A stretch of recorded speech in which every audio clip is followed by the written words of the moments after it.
This is 6 Minute English from bbclearningenglish.com. Hello and welcome to 6 Minute English from BBC Learning English. I'm Jennifer and I'm joined by Finn. Hello, Jen. In this programme, we're going to talk about homesickness. That's the feeling that you get when you're away from home and miss it. You feel sad because you'd like to be there. Do you ever get homesick, Jen? Oh yes, I live in London now, but I was born in the northeast of England, which is a 3-hour train journey away. Sometimes I wish I could go back home and see my family. How about you?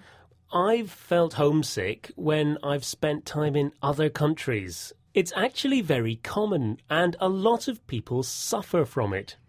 We'll talk soon about some tips that you can use to combat or overcome homesickness. But first, a quiz question. OK, I'm ready. What percentage of students experience homesickness in their early days at university? A, 50%, B, 60%, or C, 70%? I'm going to say B, 60%. Well, we'll find out if you're right at the end of the programme. So, if you are homesick, how does it feel? Well, I think you can often feel very lonely, especially if you've moved to a foreign country where the language is different to yours. You can feel quite isolated, feeling that you're on your own with no one to help. That's true. It's often very difficult when you don't know many people. It's stressful. It can be hard to make friends, and you will often think about your friends and family back at home. You could say that you pine for your home. That means you really want to go back and see some familiar faces or people you know. I miss my friends and family lots. But when I'm feeling homesick, I also miss places, sounds and smells. You might see a picture of your hometown, which can make you feel a bit sad because you're not there. Food is something else that I long for. I want it very much when I'm away from home. There are lots of regional foods which you can't get in London. But the thing I miss the most is my mum's home cooking. If I smell something that reminds me of home, I feel extremely homesick. Yes, you're starting to make me feel homesick now. Nowadays, lots of people live and work or study away from home. People travel all over the world, and homesickness is a growing problem. Lots of people will experience mild homesickness, so they feel a little sad, but they can deal with it. Other people have more extreme homesickness. Yes, they might experience panic attacks or nightmares. And some people withdraw from society altogether. That means they don't go out or interact with anyone. Some people think that if you feel that homesick, you should just go home.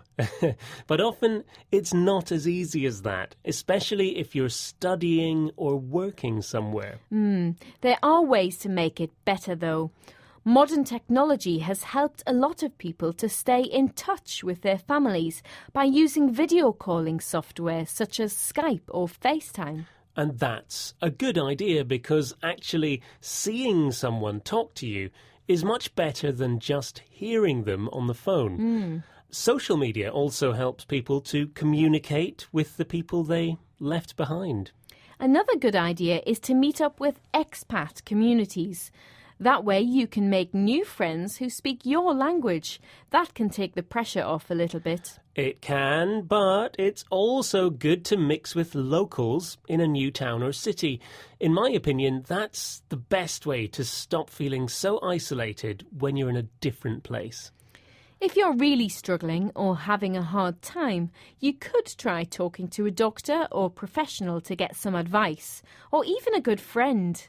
Sometimes even acknowledging or realising that you're homesick can be the first step to feeling better. Well, I hope that our listeners aren't suffering from homesickness, but we need to find out the answer to the quiz question that Jennifer set earlier. I asked what percentage of students typically suffer from homesickness when they start university. Was it A, 50%, B, 60%, or C, 70%? Well, I said B, 60%. And you were wrong, Oh, I'm no. afraid. It's Okay. 70% of all students who feel homesick when they begin university. So it is very common and completely normal to feel a little bit sad when you're in a new situation. Now, Finn, we're almost out of time, so could you remind us of the words we've heard today? Okay, they were homesickness, lonely, isolated, stressful, to pine for something, familiar faces, panic attacks, to withdraw from something, to stay in touch, expat communities. Join us again for another edition of 6 Minute English from BBC Learning English. Bye for now. Goodbye. That was 6 Minute English from bbclearningenglish.com.